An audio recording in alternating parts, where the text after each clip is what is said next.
Do you enjoy drinking whiskey more than you like cooking? But you have a conundrum. You need to come up with a dish to take to your family's holiday party or, your friend's social gathering this Christmas, and you don't know what to bring. Well, stick with me. I got your back. I'm gonna give you some great ideas today. We're gonna have a little bit of fun with it today. We're gonna do a whiskey pairing. But unlike most pairings, I'm not gonna tell you which whiskey goes with which meal. I'm gonna suggest which whiskey you should drink while you're cooking that meal. So we're gonna be saying, why not have a sip of whiskey while you're cooking or even while you're watching this video? All right, so let's get this party started. If you happen to love smoked meats as much as I do, then this appetizer is for you. It starts with a nice little table cracker. Nothing too flavorful, you don't want to overwhelm the meat. You're gonna add to your cracker a little helping of either some smoked brisket or maybe smoked pulled pork. Now here's an important thing to know. It doesn't matter if you were outside slaving over your smoker for the last 12 hours, or if you bought this at the store or even stole it out of your neighbor's freezer. It's gonna be fine, this is just an appetizer. Now that you've got your cracker with your smoked meat, you're gonna add a little dollop of your favorite barbecue sauce, cover it in cheddar cheese, and get ready for the most important step. While you're waiting for your air fryer or convection oven to heat up, which you are going to want to use because you need to melt the cheese without letting the cracker get soggy, go ahead and grab your favorite rocks glass, and I'm going to recommend a bottle of this Johnny Walker Black Label. And it's got a little bit of smoky flavor to it, so it goes good anytime you're cooking an appetizer, especially if you have smoked meat. Okay, so go ahead and take a sip and throw your appetizer in the air fryer, let that cheese get melted, and you're off to the party. But what if I need to bring a side dish, you ask? Well, have no fear.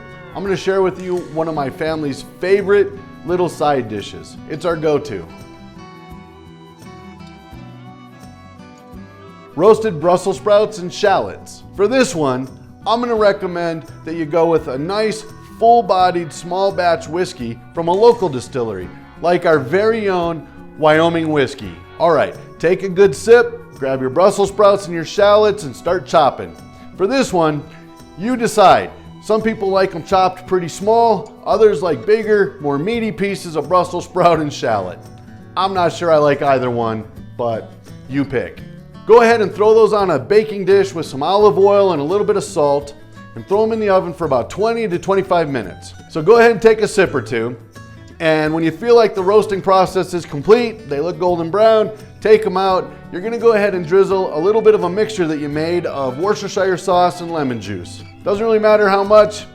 This is more of a whiskey show than a cooking show. Now all that's left is sprinkle it with a little bit of Parmesan cheese and a few bacon bits. And again, you're off to the party. But my mother-in-law requested something fruity, like, a fruit salad or a fruit pie. Well, have no fear. There's even a whiskey drink that works perfect in that scenario. All you need to do is grab a bottle of Buffalo Trace,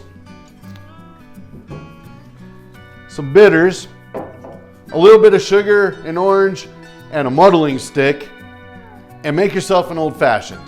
It's fruity, it's full of vanilla, and it's got whiskey, the most important part. Now that you've got your old-fashioned ready, you can start chopping your fruit or warming up that pie that you bought at the store because you know you didn't bake a pie. Now, my own personal preference is, if you go with the chopped fruit salad, leave the Ready Whip at home. You don't really need it, that's for kids. But if you go with the fruit pie, don't forget the Ready Whip. That's the best part. Okay, so obviously, I'm a mortgage guy and not a world-class chef, but I do like drinking whiskey.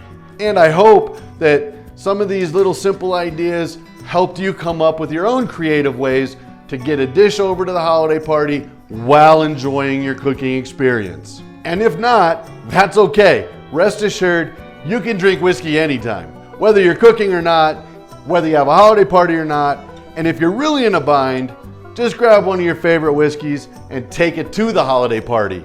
You'll still be a hit.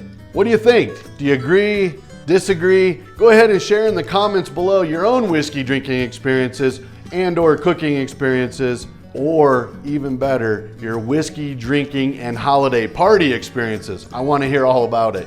If you like this video, go ahead and hit the subscribe button. Watch all my videos. You can also visit my website or hit me up by phone if you have any kind of home financing questions, which is much more my specialty. Go ahead and have a great day. Thank you for watching Why Not Cheyenne.